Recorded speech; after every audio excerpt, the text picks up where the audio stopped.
মালা জপ করবার সময় খারাপ চিন্তা ভাবনা মনে আসে কেন? হ্যাঁ, আমরা যখনই মালা জপ করতে বসি তখনই নানান ধরনের খারাপ বাজে চিন্তা ভাবনা মাথার মধ্যে ঘুরতে থাকে। সেই জন্য অধিকাংশ মানুষ ভগবান ঈশ্বরের নাম জপ করা ছেড়ে দেয়। কেন খারাপ চিন্তা ভাবনা মনে আসে সমস্ত কিছু ভিডিওর মাধ্যমে বলবো, তাহলে শুনুন।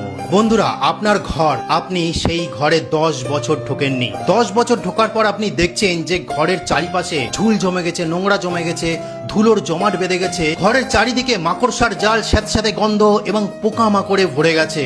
সেই ঘর যখন আপনি কোনো ঝাড়ু নিয়ে পরিষ্কার করছেন তখন কি হচ্ছে, সেই ধুলোগুলো আপনার চোখে, মুখে, নাকে লাগছে, আপনার শরীরকে অপবিত্র করে ফেলছে। কিন্তু এটা ক্ষণিকের জন্য, কিন্তু তার ফল কি হচ্ছে, আপনার ঘরটি পরিষ্কার হয়ে যাচ্ছে। তেমনি আমাদের মস্তিষ্ক, আপনি এতদিন ধরে মালা জপ করেননি, আপনি 20 বছর পর মালা জপ করতে শুরু করেছেন। এই 20 বছরে আপনি যা যা দেখেছেন, যা যা অনুভব করেছেন, যা যা খারাপ বাজে চিত্র আপনার সামনে চলে এসেছে, আপনি মনে করে দেখুন সেই পুরানো খারাপ ঘটনা, খারাপ চিন্তাগুলি, এগুলো আপনার এই মস্তিষ্কের অবচেতন মনের মধ্যে জমা হয়ে থাকে। বন্ধুরা, এবার আপনি যখন মালা জপ করছেন, যখন ওম চ্যান্টিং করছেন, যখন হরে কৃষ্ণ চ্যান্টিং করছেন, যখন রাধে রাধে নমঃ শিবায় চ্যান্টিং গুলো করছেন, তখন কি হচ্ছে, সেই অবচেতনের ভেতর থেকে সেই নোংরা চিন্তা ভাবনাগুলো, ঠিক একটা পুরনো ঘর ঝাড়ু দিলে যেভাবে ধুলো এসে চোখে মুখে লাগে, ঠিক তেমনি নোংরা চিন্তা ভাবনাগুলো বেরিয়ে যাওয়ার চেষ্টা করে।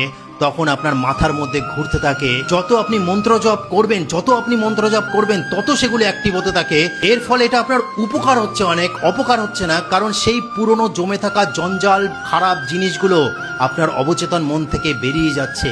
তার বদলে কি ঢুকছে? কৃষ্ণ নাম ঢুকছে, ওম নাম ঢুকছে, রাধা নাম ঢুকছে, মহাদেবের নাম ঢুকছে। ফলে আপনার মন, মস্তিষ্ক সমস্ত কিছু পবিত্র হয়ে যায়।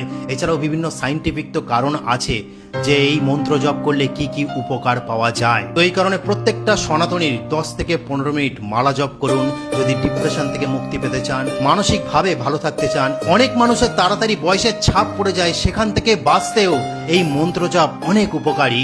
সেই কারণেই বারবার করে বলছি, আপনারা মন্ত্র জপ করুন। তো ওটা আজকে বলার ছিল। আমি কোনো বড় গুরু মহারাজ না, আমি কোনো বড় বৈষ্ণব না, আমি যেটা রিসার্চ করে পেয়েছি সেটাই আপনাদের কাছে বললাম। আর এটা